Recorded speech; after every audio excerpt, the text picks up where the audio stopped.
या व्हिडिओमध्ये आपण unit 1 diversity in the living world मधला चॅप्टर 2 बायोलॉजिकल क्लासिफिकेशन याचे मार्किंग्स आणि काही इम्पॉर्टंट पॉइंट्स डिस्कस करणार आहोत।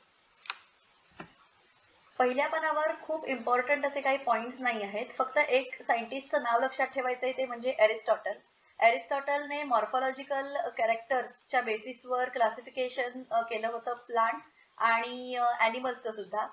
प्लांट्स मध्ये हे क्लासिफाइड इनटू ट्रीज, श्रब्स आणि हर्ब्स, आणि ॲनिमल्स मध्ये on the basis of presence or absence of red blood त्याने क्लासिफिकेशन केलेलं होतं। लिनियसच्या वेळेला सुरुवातीला जेव्हा 2 किंगडम सिस्टीम आली होती तेव्हा 2 किंगडम्स मेनली कन्सिडर केले जायचे, ते म्हणजे प्लांटे आणि ॲनिमालिया। टेबल 2.1 हे इम्पॉर्टंट आहे कारण हे समराइज करते all the characters of all 5 kingdom: Monera, Protista, fungi, Plantae and Animalia. आपल्याला सिक्वेन्स लक्षात राहणार आहे। त्याच्यामध्ये सर्वात पहिला कॅरेक्टर आहे सेल टाइप। मग सेल टाइप मध्ये कोणाचा सेल कोणत्या प्रकारचा आहे हे लक्षात ठेवायला एकदम सोपी ट्रिक सांगते। पहिला किंगडम कोणता आहे? मोनेरा। सो प्रथम जो आहे, so that is nothing but prokaryotic. So first kingdom prokaryotic. उरलेले सगळेच्या सगळ्या किंगडम्स मध्ये सेल टाइप इज यूकॅरियोटिक। लक्षात ठेवायला सोपं आहे। दुसरी कॅरेक्टर आहे ती म्हणजे सेल वॉल। सेल वॉल मध्ये मोनेरा आणि प्रोटिस्टाचं थोडं लक्षात ठेवायला लागेल, बाकी फंगाय, प्लांटे अँड ॲनिमालिया हे आपण अनेक वेगवेगळ्या चॅप्टर्स मध्ये सारखं आपल्याला रेफरन्स येत असतो, सो ते इझिली आपल्या लक्षात राहतं। सो मोनेरा मध्ये काय आहे? It is non सेल्युलोजिक।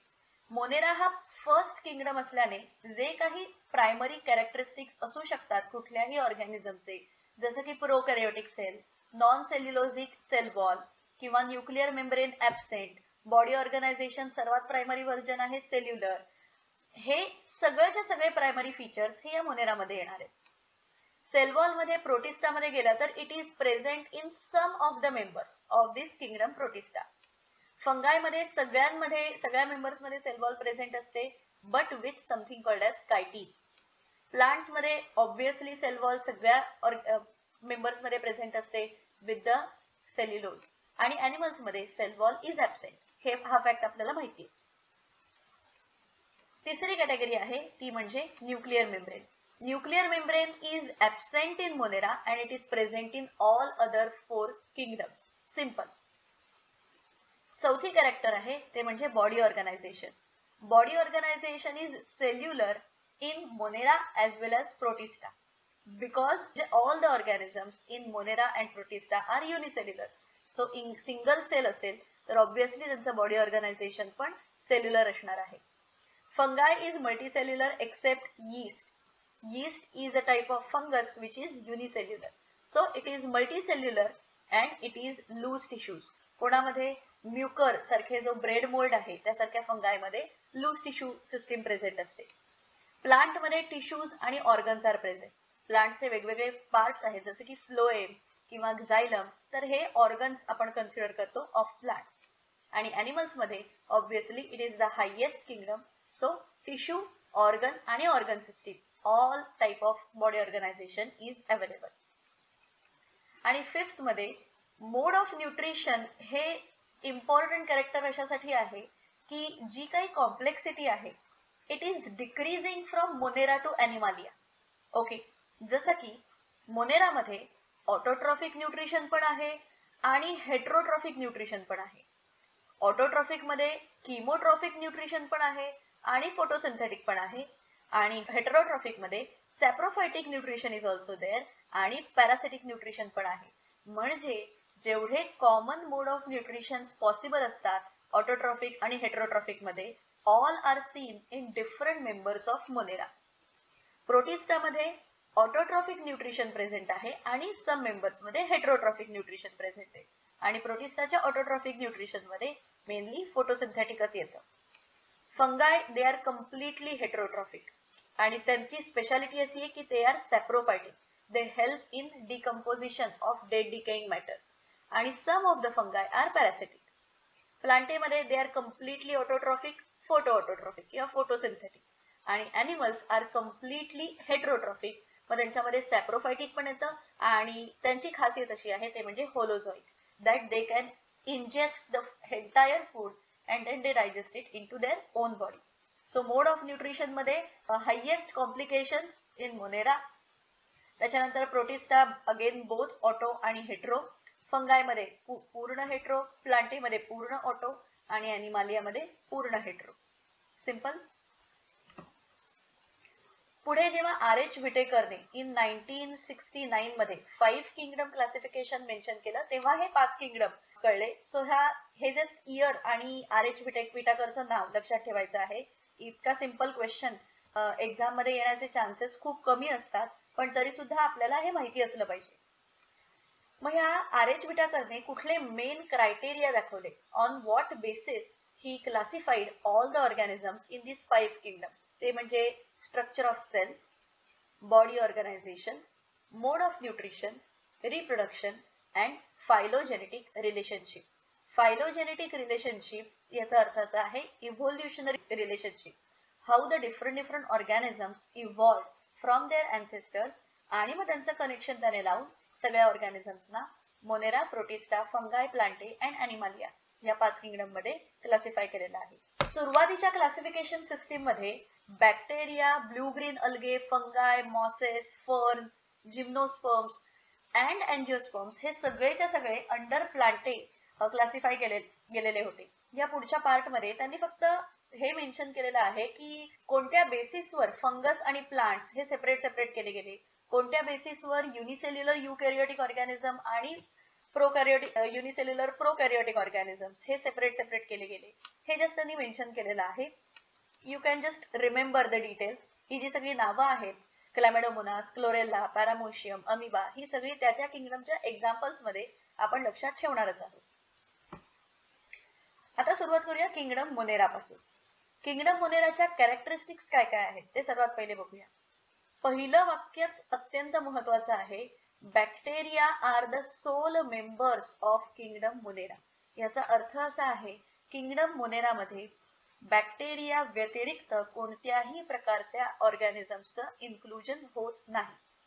All the bacteria which are prokaryotic in nature they are all members of kingdom Monera. आणि अजून एक इम्पॉर्टंट टिप अशी आहे की जर मायक्रो ऑर्गॅनिझम प्रोकॅरियोटिक असेल तर definitely it is always unicellular. It is never multicellular. कारण multicellularism is the characteristic feature of eukaryotic cell किंवा युकॅरियोटिक ऑर्गॅनिझम. त्याच्यानंतर bacteria are present everywhere. They are the most abundant type of microorganisms. Okay. त्याच्यानंतर they can also live in extreme habitats. आणि त्याच्यावरूनच पुढे kingdom मोनेरामध्ये 2 classes separate केलेले आहेत. ते म्हणजे यू बॅक्टेरिया आणि आर्की बॅक्टेरिया. आपण बघणार आहोत त्यांच्यामध्ये काय डिफरन्स आहे ते. बेस्ड ऑन देअर शेप बॅक्टेरियामध्ये 4 डिफरंट सबटाइप्स आहेत. स्पेरिकल शेपचे कॉकस, रॉड शेपचे बॅसिलस, कॉमा शेपचे व्हायब्रियम आणि स्पायरल शेपचे स्पिरिलियम. स्पेरिकल शेप म्हणजे काइंड ऑफ अंडाकृती शेप. त्याच्यानंतर rod shape is something like this. तुमच्या टेक्स्ट बुक मध्ये डायग्राम्स अवेलेबल आहेतच. Comma shape is something like this आणि spiral shape is something like this. त्याच्यानंतर बॅक्टेरिया मध्ये मोस्ट एक्सटेन्सिव्ह मेटाबॉलिक डायव्हर्सिटी दिसून येते. जरी त्यांचं बॉडी ऑर्गनायझेशन किंवा सेल ऑर्गनायझेशन जे आहे ते अतिशय सिंपल आहे, तरी सुद्धा मेटाबॉलिक ऍक्टिव्हिटीज मध्ये खूप जास्त डायव्हर्सिटी दिसून येते. हे आपण गेल्या टेबल नंबर 2.1 वरनं बघितलं की त्यांच्यामध्ये whatever possible type of mode of nutrition असतात ते सगळ्या type of mode of nutrition हे वेगवेगळे मेंबर्स दाखवतात. Some bacteria are autotrophic but majority are heterotrophic. हा झाला मोनेरा मधला क्लासिफिकेशन. हे बेसिक क्लासिफिकेशन आता आपल्याला ह्या एक्झाम मध्ये जे महत्वाचं आहे हे झालं मोनेराचं क्लासिफिकेशन. की यू बॅक्टेरिया, यू चं मीनिंग आहे true. So the true bacteria are eubacteria. And archaebacteria, so this archae represents extreme conditions. So eubacteria मध्ये most of the bacteria are heterotrophic bacteria आणि autotrophic bacteria मध्ये some make use of chemicals and some make use of sunlight. So those who make use of chemicals, these are chemoautotrophs. त्याचं example त्याने दिलंय sulphur bacteria.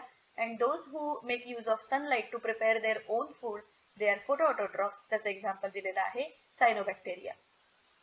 आर्कीबॅक्टेरिया म्हणजे जसं मी मगाशी म्हटलं extreme conditions. मग एक्स्ट्रीम कंडिशन्स कोणत्या कोणत्या असू शकतात, तर सॉल्टी एरियामध्ये राहणारे असतात त्यांना म्हणतात हॅलोफाइट्स. हॉट स्प्रिंग्स मध्ये राहणारे असतात त्यांना म्हणतात थर्मो ऍसिडोफाइल्स. आणि मार्शी एरियामध्ये राहणारे असतात त्यांना म्हणतात मिथॅनोजेन्स. दोन तर डेफिनेटली इझिली लक्षात ठेवू शकतो, थर्मो टेम्परेचरशी रिलेटेड. सो हॉट स्प्रिंग मधले थर्मो ऍसिडोफिल्स, मार्शी एरियामध्ये मिथॅनोजेन्स. सो मिथेन हा जनरली मार्शी एरियामध्ये जनरेट होतो आणि ऑब्व्हियसली त्यांचं स्टार्टिंग सुद्धा सेम लेटरने होतं. So marshy area methanogens. So उरले कोण, salty area. So they are nothing but halophytes. असं तुम्ही लक्षात ठेवू शकता. आर्कीबॅक्टेरियाचे कॅरेक्टरिस्टिक्स काय काय आहेत ते आता आपण बघूया. तर they live in most harsh habitats, extreme salty halophytes, त्याच्यानंतर hot springs thermoacidophiles, marshy areas methanogens. Eu बॅक्टेरियापासून ते वेगळे कसे आहेत, तर त्यांची जी सेल वॉल स्ट्रक्चर आहे इट इज डिफरंट. म्हणजे जो डिफरन्शिएटिंग पॉइंट आहे बिटवीन यू बॅक्टेरिया आणि आर्कीबॅक्टेरिया तो आहे सेल वॉल स्ट्रक्चर. आणि त्याचमुळे they can survive in the extreme conditions, कुठल्याही प्रकारचं कंडिशन असू दे. एक्झाम्पल द्यायचं झालं तर मिथॅनोजेन्स जे असतात which are nothing but living in marshy areas, they are also found in the gut of ruminant animals. Gut चं meaning आहे in the digestive tract. Examples cows, buffaloes, these are ruminant animals. Ruminant animals म्हणजे मराठी भाषेत ज्याला आपण चारा खाणारे प्राणी. And they are also responsible for production of something called as methane, that is biogas. So biogas production मध्ये Methanococcus, Methanobacillus हे जे मिथॅनोजेन्स आहेत they play extremely important role. पुढे आहे ट्रू बॅक्टेरिया, यू म्हणजे true. So these are nothing but the true bacteria. आणि त्यांचे characteristic काय आहेत ते बघूया. They are mainly characterized by presence of a rigid cell wall. जर ते मोटाईल असतील तर त्यांना फ्लॅजेल्लम असतं. फॉर मोबिलिटी बॅक्टेरिया किंवा मायक्रो ऑर्गॅनिझम्स कडे वेगवेगळ्या प्रकारचे अपेंडेजेस असतात, जसे की फ्लॅजेल्लम असू शकतं, सिलिया असू शकतात. सो इन यू बॅक्टेरिया जर ते मोटाईल असतील तर त्यांच्याकडे flagellum is the appendage for locomotion. Photosynthetic autotrophs जे आहेत these are called as cyanobacteria. They are also referred as blue green algae. Cyano refers to blue colour, so they are called as blue green algae. Chlorophyll a हे सायनोबॅक्टेरियामध्ये mainly present असतं. सायनोबॅक्टेरियाची अजून खासियत काय काय आहे, तर they are unicellular, they live in colonies और दे आर फिलामेंटस. त्याच्यानंतर they can live in fresh water as well as in marine water, किंवा they can also live in land, that is terrestrial algae. Colonies are generally surrounded by gelatinous sheet. आणि polluted water bodies मध्ये त्यांची growth ही खूप जास्त होते. किंवा polluted aquatic environment मध्ये जे इनऑर्गॅनिक मटेरियल्स असतात ते खूप जास्त प्रमाणात असतात, जसं की नायट्रेट्स, सल्फेट्स, फॉस्फेट्स. सो ते त्यांचं मेन फूड आहे. त्याच्यानंतर काही of the members of these eubacteria can also fix atmospheric nitrogen, and they have specialized cells called as heterocysts. So जे atmospheric nitrogen fix करू शकतात त्याच फक्त सायनोबॅक्टेरियाकडे हेटेरोसिस्ट प्रेझेंट आहे. एक्झाम्पल नॉस्टॉक आणि अनाबिना. पुढचा सबटाइप आहे तो म्हणजे किमोसिंथेटिक ऑटोट्रॉफ्स. किमोसिंथेटिक ऑटोट्रॉफ्स मध्ये दे mainly oxidise the different inorganic substances like nitrates, nitrites and ammonia, and they use it for ATP production. They play a very important role recycling nutrients like nitrogen, phosphorus, iron and sulfur.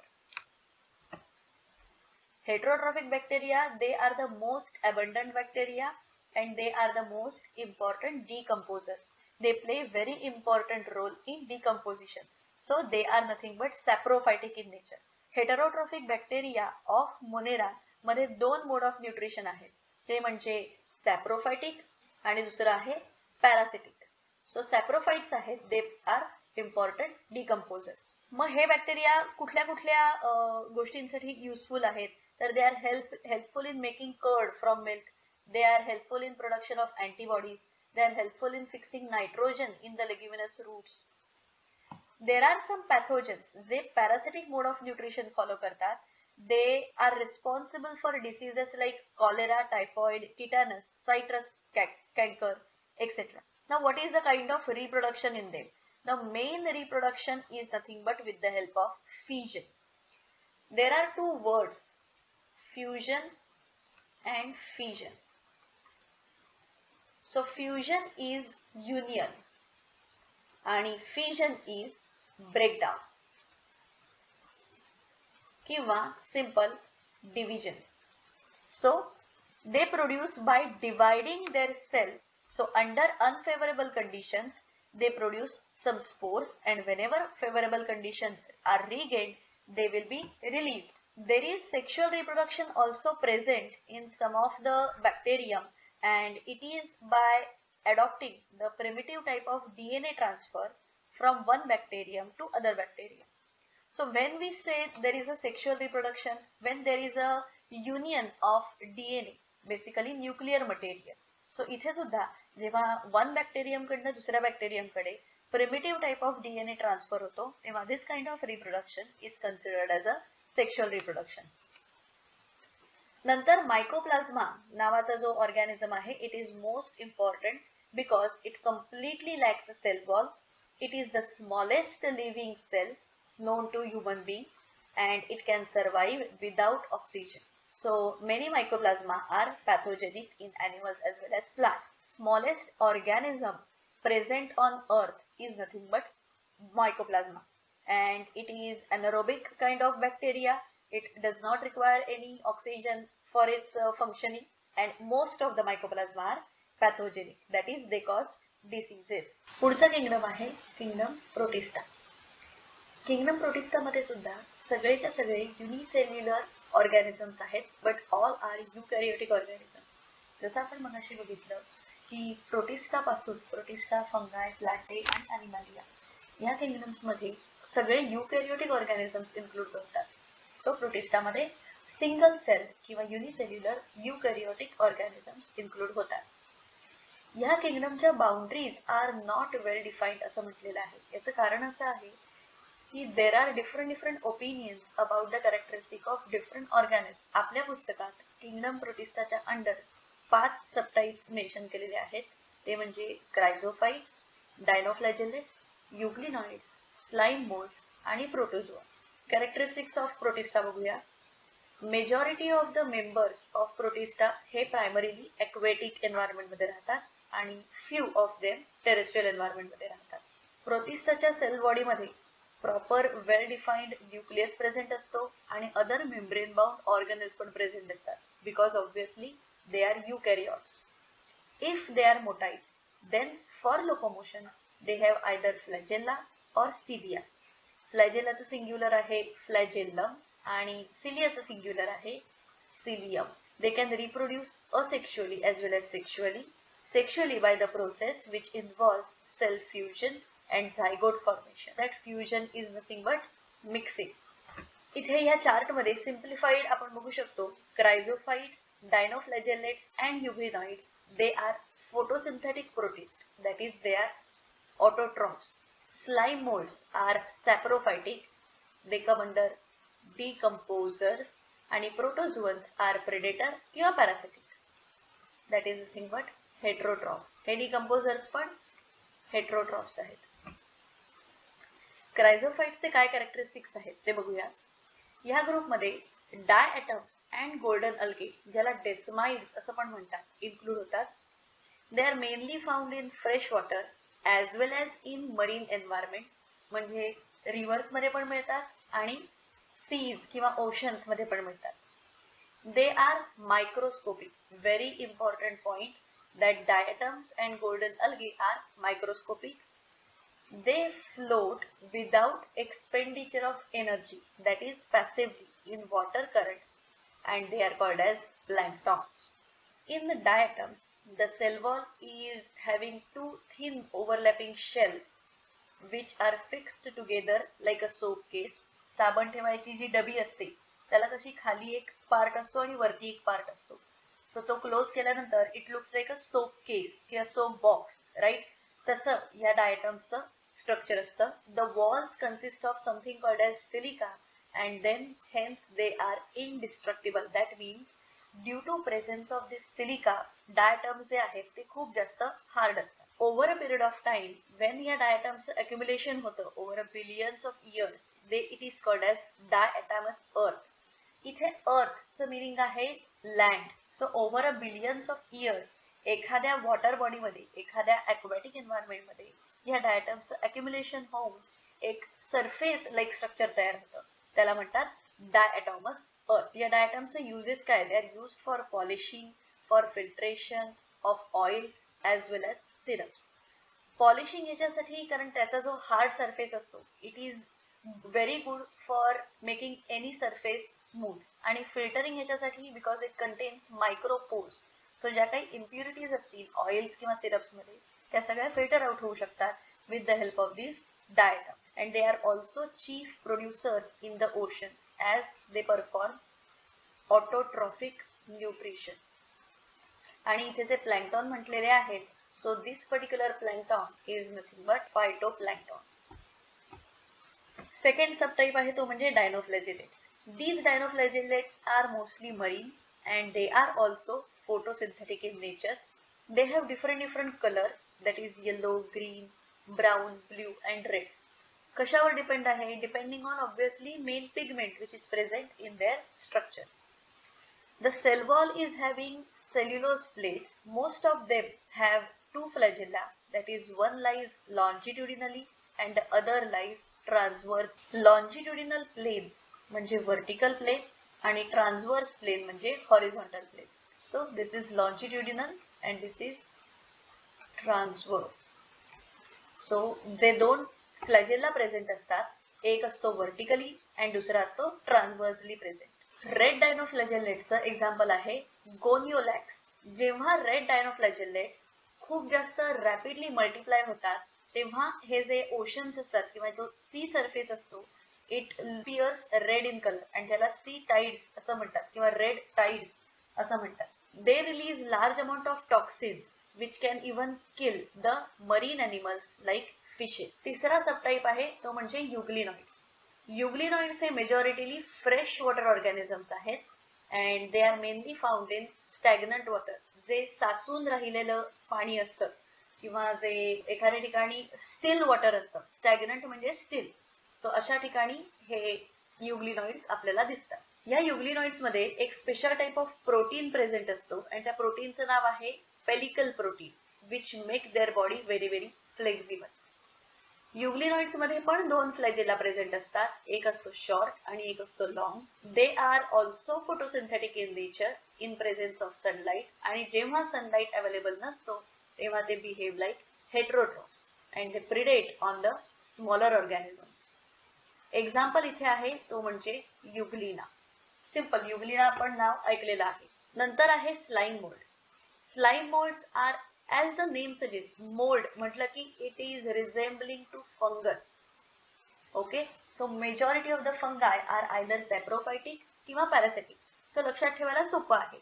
Slime molds म्हटलं की they are always saprophytic protists. Under suitable conditions, they form aggregation called as plasmodium, which may grow and spread over several feet. आणि हा जो plasmodium आहे हा differentiate होतो to form fruiting bodies which bear something called as spores at its tip. His spores consist of true walls and they are extremely resistant and survive for many years in even adverse conditions. आणि हे spores हे air करंटने आजूबाजूच्या environment मध्ये disperse केले जातात किंवा spread केले जातात. आणि शेवटचा टाइप आहे तो म्हणजे protozoans. All the protozoans are heterotrophs. They either live as a predator or as a parasite. There are four major groups of these protozoans. त्याच्यामध्ये बघूया कुठला कुठला आहे.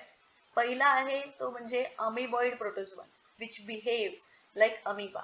So they live in fresh water, sea water as well as in the moist soil. ते सुडोपोडियाचा वापर करतात त्यांच्या प्रेला capture करण्यासाठी. सेम जसं की अमिबा मध्ये असतं. मरीन फॉर्म्स मध्ये सिलिका शेल्स असतात त्यांच्या सरफेसवर. आणि पॅरासाइट्सचं जर एक्झाम्पल घेतलं तर तो झाला एंटमिबा. एंटमिबा हिस्टोलिटिका नावाचा एक पॅरासाइट आहे. त्याच्यानंतर दुसरा आहे फ्लॅजेलेटेड प्रोटोझोअन्स.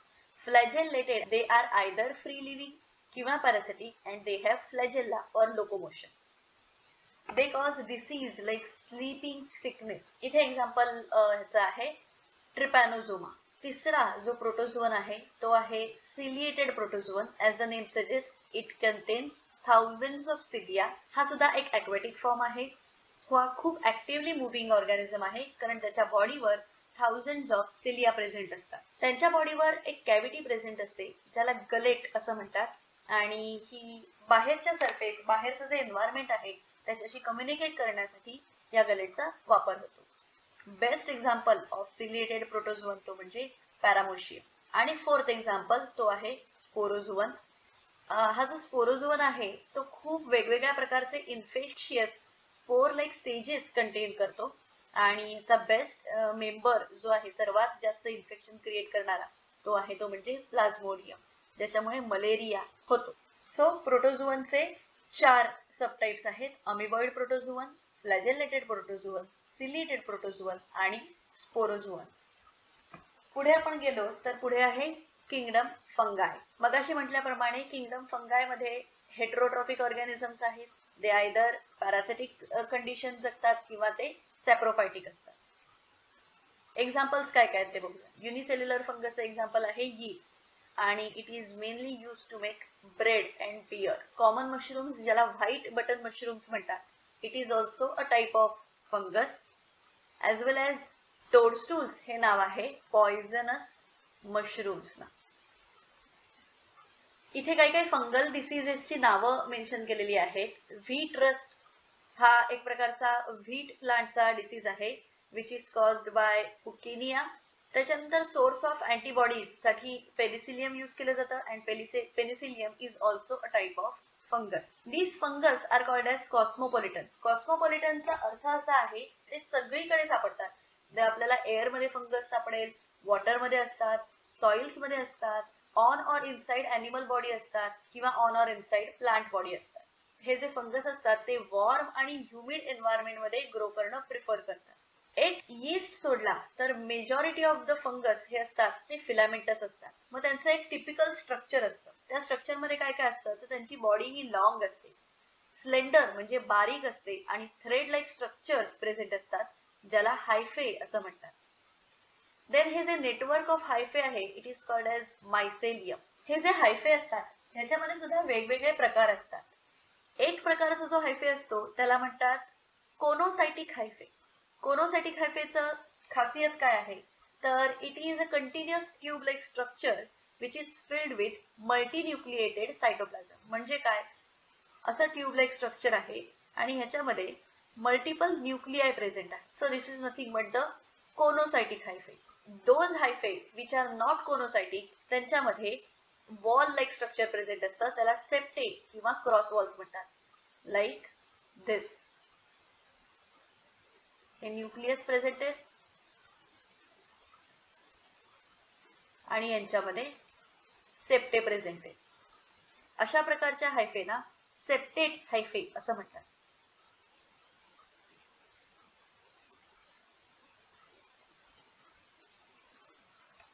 आणि जर आपण म्युकरचं एक्झाम्पल घेतलं तर मी इथे तुम्हाला डायग्राम ड्रॉ करून दाखवते. सो हे झाली हायफे आणि हे झाले रायझॉइड्स, रूट लाईक स्ट्रक्चर.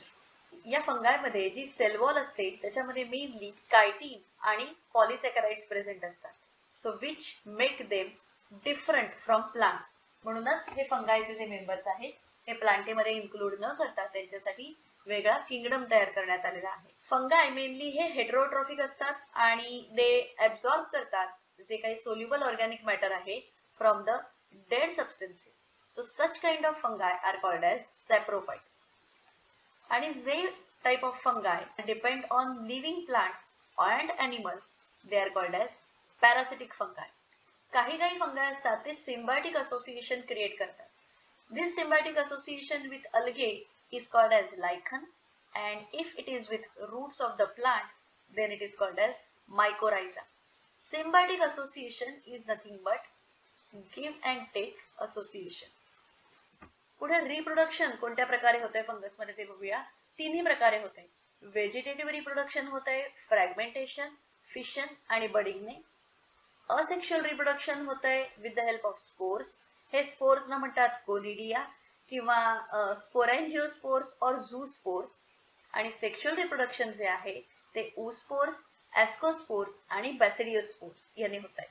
हे ऊस्पोर्स, ॲस्कोस्पोर्स आणि बॅसिडियोस्पोर्स काय प्रकार आहेत, depending on the sub types of दिस फंगाय आपल्याला कळेल की त्या प्रकारचे फंगस त्या प्रकारचे स्पोर्स तयार करतात ड्युरिंग सेक्शुअल रिप्रोडक्शन. अकॉर्डिंगली त्याला नावं दिलेली आहेत. हे जे स्पोर्स असतात ते होल्ड करणारी राऊंड स्पेरिकल स्ट्रक्चर असतं, that is nothing but called as fruiting body. आणि या सेक्शुअल सायकल मध्ये 3 मेन स्टेप्स इन्व्हॉल्व असतात, प्लाझ्मोगॅमी, कॅरिओगॅमी आणि मिओसिस. आता इथे गॅमीचं मीनिंग आहे fusion. Plasmo represents the protoplasm म्हणजेच सायटोप्लाझम. सो पहिली स्टेप आहे फ्युजन ऑफ प्रोटोप्लाझम. कॅरिऑनचं मीनिंग आहे न्यूक्लियस. सो कॅरिओचं मीनिंग आहे न्यूक्लियस. सो सेकंड स्टेप आहे फ्युजन ऑफ न्यूक्लियाय. आणि मिओसिस. मिओसिस तर आपल्याला माहिती आहे, it is nothing but the reduction division. Cell diploid सेलचे हॅप्लॉइड सेल तयार होतात. So in this case zygote results in haploid spores. अशा प्रकारे सेक्शुअल रिप्रोडक्शनच्या 3 स्टेप्स आहेत. जेव्हा फंगस मध्ये सेक्शुअल रिप्रोडक्शन होत आहे तेव्हा 2 haploid hyphae which are compatible with each other they come together and they fuse with each other. आणि मग त्याच्यानंतर पुढे काय होत आहे तर diploid cell that is 2N cell तयार होतो. या फंगसमध्ये म्हणजे फंगसच्या 2 टाइप्स मध्ये ॲस्कोमायसिटेज आणि बॅसिडियोमायसिटेज याच्यामध्ये डायकॅरियोटिक स्टेज असते जिथे न्यूक्लियस फ्यूज होत नाही, 2 न्यूक्लियस सेपरेट राहतात floating, that is N+N condition. आणि मग या कंडिशनला म्हणतात डायकॅरिओन. आणि या फेजला डायकॅरिओ फेज असं म्हणतात. त्याच्यानंतर जेव्हा पॅरेंटल न्यूक्लियस फ्यूज होतात तेव्हा हा जो सेल आहे तो डिप्लॉइड होऊन जातो, कारण कायम ही N+N स्टेज राहणार नाहीये, it is a temporary stage. या फ्रुटिंग बॉडीमध्ये रिडक्शन डिव्हिजन होते आणि हॅप्लॉइड स्पोर्स तयार होतात. सो काय प्रोसेस होतीये, जेव्हा सेक्शुअल रिप्रोडक्शनला स्टार्ट होते तेव्हा जे हायफे असतात which are haploid in condition, ज्याच्या न्यूक्लियसमध्ये single set of genetic material present आहे, दे फ्यूज टुगेदर. ते फ्यूज झाल्यानंतर आयदर इमिजिएटली डिप्लॉइड सेल तयार होतो किंवा ॲस्कोमायसिटेज आणि बॅसिडियोमायसिटेज मध्ये डायकॅरिओन तयार होतो जिथे कंडिशन आहे N+N. आणि मग हा डायकॅरिओन नंतर फ्यूज होऊन डिप्लॉइड सेल तयार होतो. फ्रुटिंग बॉडीमध्ये रिडक्शन डिव्हिजन म्हणजेच मिओसिस होतं आणि हॅप्लॉइड स्पोर्स तयार होतात. फंगसचे जे डिफरंट क्लासेस आहेत त्यांचा बेसिस आहे morphology of the mycelium, mode of spore formation आणि फ्रुटिंग बॉडी. आता हे मायसेलियम काय प्रकार आहे तर मायसेलियमचं मीनिंग आहे जो थिक हायफा असतो ज्याच्यामधून बाकीच्या हायफेच्या ब्रांचेस ग्रो होतात, that thick structure is called as mycelium. आपण आता क्लासेस बघूया. फंगसचे 4 क्लासेस आपण बघणार आहोत. पहिला आहे फायकोमायसिटेज. फायकोमायसिटेज मेनली एक्वेटिक हॅबिटॅट मध्ये दिसतात आणि ते ऑल्सो डिकेइंग वूड म्हणजे जे खराब होत चाललेली किंवा कुजलेले जी खोड असतं त्याच्यावर आपल्याला हे फायकोमायसिटेज टाइप ऑफ फंगस दिसून येतं. ह्याचं जे मायसेलियम आहे हे असेप्टेट आहे आणि कोॲनोसायटिक आहे. याचा अर्थ काय आहे तर समजा आपण हे मायसेलियम ड्रॉ केलं इथे, तर हे जे न्यूक्लियाय आहे हे न्यूक्लियस या प्रोटोप्लाझम मध्ये फ्रीली फ्लोटिंग आहेत आणि यांच्यामध्ये कोणत्याही प्रकारच्या वॉल्स प्रेझेंट नाहीये. या कंडिशनला म्हणतात असेप्टेट आणि कोनोसायटिक. असेक्शुअल रिप्रोडक्शन यांच्यामध्ये होतं with the help of zoospores which are motile, म्हणून त्यांना झूस्पोर्स म्हटलेलं आहे. जे नॉन मोटाईल आहे त्याला नाव दिलेलं आहे अप्लॅनोस्पोर्स. हे स्पोर्स आहेत हे एंडोजिनसली प्रोड्यूस होतात इन द स्पोरेंजियम. मगाशी जी फ्रुटिंग बॉडी हा स्ट्रक्चर आपण बघितलं that is nothing but the sporangium. एंडोजिनसलीचं मीनिंग आहे इनसाइड द स्पोरेंजियम. आणि मग झायगोस्पोर्स तयार होतात आणि फ्युजन होऊन 2 गॅमेट्स तयार होतात. ही गॅमेट्स पार्टिसिपेट करतात इन द सेक्शुअल रिप्रोडक्शन. हे गॅमेट्स हे सिमिलरही असू शकतात, आयसोगॅमस एकाच टाइपचे, किंवा हे डिसिमिलरही असू शकतात, that is nothing but the anisogamous किंवा उगॅमस ज्याला म्हणतात. म्हणजेच काय तर दोघांचं बिहेवियर हे आयदर फिमेल गॅमेट सारखं पण असू शकतं किंवा एक फिमेल आणि एक मेल गॅमेट सारखं पण असू शकतं. फायकोमायसिटेजचं एक्झाम्पल्स काय काय आहेत ते म्हणजे म्युकर, त्याच्यानंतर आहे रायझोपस ज्याला कॉमनली ब्रेड मोल्ड असं म्हणतात, आणि नंतर आहे आल्बिगो जो आहे parasitic फंगाय which is present on the mustard plant. दुसरा क्लास आहे तो म्हणजे ॲस्कोमायसिटेज. या ॲस्कोमायसिटेजचं कॉमन नाव आहे सॅक फंगाय. हे ॲस्कोमायसिटेज असतात मल्टीसेल्युलर. बेस्ट एक्झाम्पल आहे पेनिसिलियम. रेअरली युनिसेल्युलर असतात, ज्याचं एक्झाम्पल आहे east. Very important point two remember. या ईस्टला सॅकॅरोमायसेस असं पण म्हणतात. दे आर जनरली सॅप्रोफायटिक म्हणजे डिकम्पोजर्स, पॅरासायटिक किंवा कोप्रोफिलस. कोप्रोफिलस म्हणजे growing on the Dang, growing on the जे शेण असतं त्याच्यावर ग्रो होणारे, दॅट इज कोप्रोफिलस. मायसेलियम जे आहे ते ब्रांच्ड असतं आणि सेप्टेट असतं. म्हणजे कसं असतं मायसेलियम? मायसेलियमला ब्रांचेस असतात असे आणि त्यांच्यामध्ये ह्या सेप्टे प्रेझेंट असतात, वॉल प्रेझेंट असतात आणि न्यूक्लियस हे सेपरेट सेपरेट त्या सेलमध्ये प्रेझेंट असतात. So these are nothing but the branched and septate mycelium. Asexual spores जे असतात त्याला कोनिडिया म्हणतात आणि ते एक्झोजिनसली प्रोड्यूस होतात on the special mycelium called as conidiophores. Exogenously म्हणजे आउटसाइड. हे जे कोनिडिया आहेत हे आफ्टर जर्मिनेशन नवीन मायसेलियम प्रोड्यूस करतात. सेक्शुअल स्पोर्स आहेत ज्यांना ॲस्कोस्पोर्स असं म्हणतात, कारण हा आहे ॲस्कोमायसिटेज, सो त्याचे सेक्शुअल स्पोर्सना ॲस्कोस्पोर्स असं म्हणतात. हे ॲस्कोस्पोर्स हे एंडोजिनसली प्रोड्यूस केले जातात इन सॅक लाईक स्ट्रक्चर, ज्याला एस्काय असं म्हणतात. सिंग्युलर आहे ॲस्कस, म्हणूनच या फंगसना सॅक फंगाय असं पण म्हणतात. हे जे एस्काय असतात हे different fruit types of fruiting bodies मध्ये प्रेझेंट असतात, which are called age ॲस्कोकार्प्स. कार्पचं meaning आहे फ्रूट. त्याचे एक्झाम्पल्स म्हणजे ॲस्परगिलस, त्याच्यानंतर क्लॅव्हिसेप्स आणि न्यूरोस्पोरा. न्यूरोस्पोराची खासियत अशी आहे की it is extensively used in biochemical आणि जेनेटिक वर्क. बाकी मेंबर्स आहेत मोरल्स आणि ट्रफल्स, ते एडिबल असतात आणि which are considered as a good source of protein. So ह्या ॲस्कोमायसिटेज मध्ये त्याचे जे डिटेल्स आहेत, sac fungi, asci, these are nothing but the sac-like structures ज्याच्यामध्ये ॲस्कोस्पोर्स प्रोड्यूस होतात एंडोजिनसली. हे एस्काय प्रेझेंट असतात फ्रुटिंग बॉडी लाईक ॲस्कोकार्प्स. याचं बेस्ट एक्झाम्पल आहे ॲस्परगिलस. सो सगळीकडे ॲस्पर किंवा सॅक असं किंवा ॲस्को हा वर्ड येतो, so you can remember like that. तिसरा जो क्लास आहे तो आहे बॅसिडिओमायसिटेज. हे बॅसिडिओमायसिटेज म्हणजे कॉमनली ज्याला आपण म्हणतो मशरूम्स. ह्या मशरूम्सना ब्रॅकेट फंगाय असं पण म्हणतात किंवा पफ बॉल्स असं पण म्हणतात, कारण ते असे फुगलेले असतात. ते मेनली सॉइलवर ग्रो होतात किंवा डिफरंट प्लांट लॉग जे असतात, ट्रीजचे स्टम्प्स असतात त्यांच्यावर ग्रो होतात किंवा प्लांट बॉडीजवर ॲज अ पॅरासाइट म्हणून पण ग्रो होतात. जनरली आपल्याला पावसाळ्यात हे रस्ट आणि स्मट्स दिसतात, ज्याला आपण कुत्र्याची छत्री असं पण म्हणतो मराठीमध्ये. मायसेलियम जे आहे ते ब्रांच्ड असतं आणि सेप्टेट आहे, ब्रांच्ड मायसेलियम आणि septate mycelium. Asexual spores generally नाही मिळत त्याच्यामध्ये. मेनली याच्यामध्ये आयदर व्हेजिटेटिव्ह रिप्रोडक्शन होतं with the help of fragmentation किंवा सेक्स ऑर्गन जरी ॲबसेंट असले तरी प्लाझ्मोगॅमी होते. प्लाझ्मोगॅमीचं मिनिंग काय आहे? सायटोप्लाझमचं फ्युजन होतं याच्यामध्ये. So fusion of two vegetative किंवा सोमॅटिक सेल्स इथे होत आहे ऑफ द डिफरंट स्ट्रेन्स किंवा जिनोटाइप्स. दोन वेगळ्या प्रकारचे स्ट्रेन्स किंवा दोन वेगळ्या प्रकारचे जिनोटाइप असलेल्या व्हेजिटेटिव्ह सेल्समध्ये फ्युजन होतं आणि डायकॅरियॉन तयार होतो, डायकॅरियोटिक स्ट्रक्चर तयार होतं, that is nothing but the N+N condition. आणि नंतर त्याचं फ्युजन होऊन डिप्लॉइड बॅसिडियम तयार होत आहे. कॅरिओगॅमी आणि मिओसिस हे या बॅसिडियम मध्ये होऊन 4 बॅसिडोस्पोर्स तयार होतात. These are nothing but haploid basidiospores आणि मिओसिस होत आहे. हे बॅसिडोस्पोर्स एक्झोजिनसली प्रोड्यूस होतात इन द बॅसिडियम. एक्झोजिनसली म्हणजे आता आपल्याला माहिती आहे that is outside the body of basidium. आणि यांच्यामध्ये पण ज्या फ्रुटिंग बॉडीज असतात हे जे बॅसिडिया अरेंज केलेले असतात in the fruiting bodies which are called as basidiocarps. याचे कॉमन एक्झाम्पल आहे ते म्हणजे ॲगॅरिकस, ज्याला आपण मशरूम असं सुद्धा म्हणतो. त्याच्यानंतर युस्टिलॅगो, ज्याला स्मट्स असं म्हणतात, आणि Puccinia, that is nothing but the rust fungus. चौथा क्लास जो आहे तो आहे ड्युटेरोमायसिटेज, ज्याला कॉमनली इम्परफेक्ट फंगस असं पण म्हणतात. याचं कारण असं आहे की असेक्शुअल किंवा vegetative phase of this फंगाय is only non, पण त्यांचं सेक्शुअल रिप्रोडक्शन हे कशा प्रकारे होतं हे कळत नाही.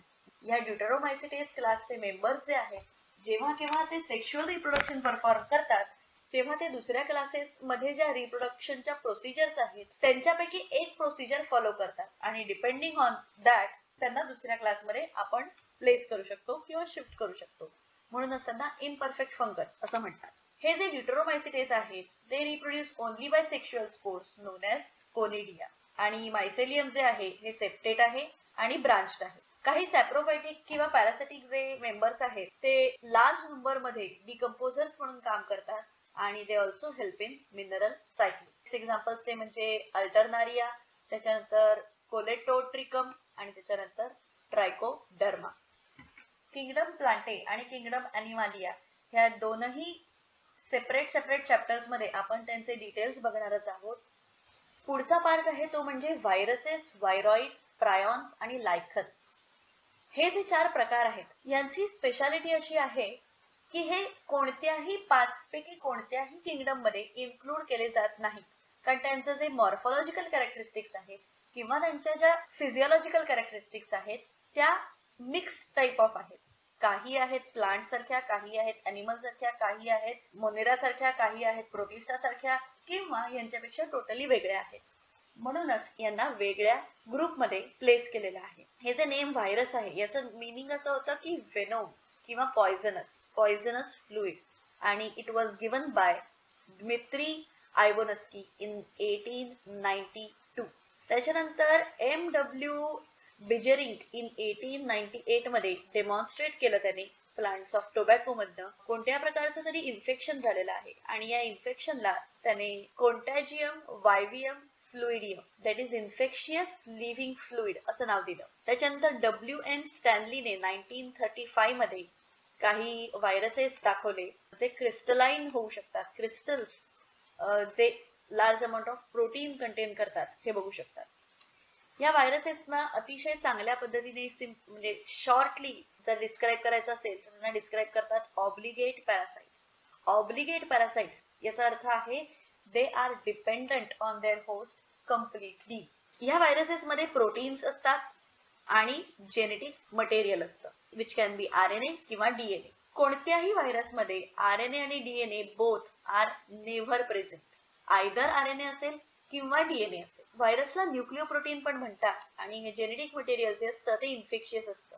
म्हणजे नक्की काय होतं, हे व्हायरसचं स्ट्रक्चर असं आहे की it will be having some protein coat. हे वन ऑफ द व्हायरसचं मी जस्ट एक स्ट्रक्चर इथे काढून दाखवते आणि त्याच्या आतमध्ये आयदर RNA असेल किंवा DNA असेल.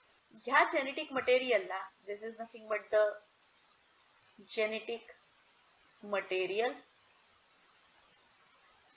आणि हा जो आहे तो आहे प्रोटीन कोट. सो हे जे जेनेटिक मटेरियल आहे it is said to be highly infectious. म्हणजे काय तर जेव्हा एखादा व्हायरस लिव्हिंग सेल मध्ये एंटर करतो तेव्हा त्या लिव्हिंग सेल मधल्या जेनेटिक मटेरियलचा यूज करून हा व्हायरस मल्टिप्लाय होतो. जर व्हायरसला लिव्हिंग मीडियम मिळालं नाही तर व्हायरस हा मल्टिप्लाय होऊ शकत नाही. इतकं सिंपल आहे. म्हणूनच त्यांना ऑब्लिगेट पॅरासाइट असं म्हणतात. जनरली जे व्हायरसेस प्लांट्सना इन्फेक्ट करतात त्यांच्याकडे सिंगल स्ट्रँडेड RNA असतात. जे व्हायरसेस ॲनिमल्सना इन्फेक्ट करतात त्यांच्याकडे आयदर सिंगल किंवा डबल स्ट्रँडेड RNA असतो किंवा डबल स्ट्रँडेड DNA असतो. आणि जे व्हायरस बॅक्टेरियाला इन्फेक्ट करतात त्यांना बॅक्टेरियोफेजेस असं म्हणतात.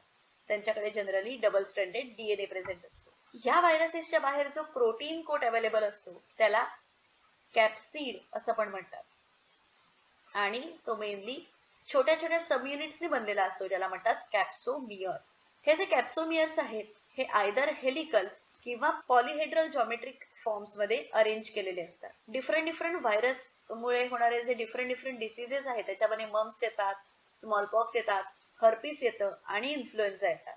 AIDS that is acquired immunodeficiency syndrome, AIDS हा सुद्धा एका व्हायरसने होतो ज्याला HIV virus, human immunodeficiency virus असं म्हणतात.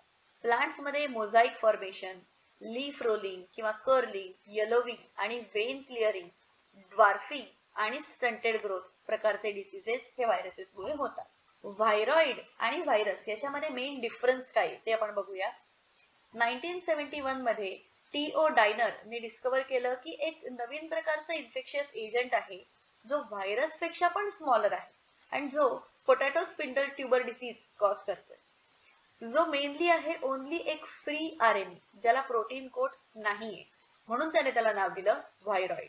आणि obviously as it is smaller than viruses त्याचा मॉलिक्युलर वेट सुद्धा लो आहे ॲज कम्पेअर्ड टू व्हायरस. हा झाला दुसरा प्रकार.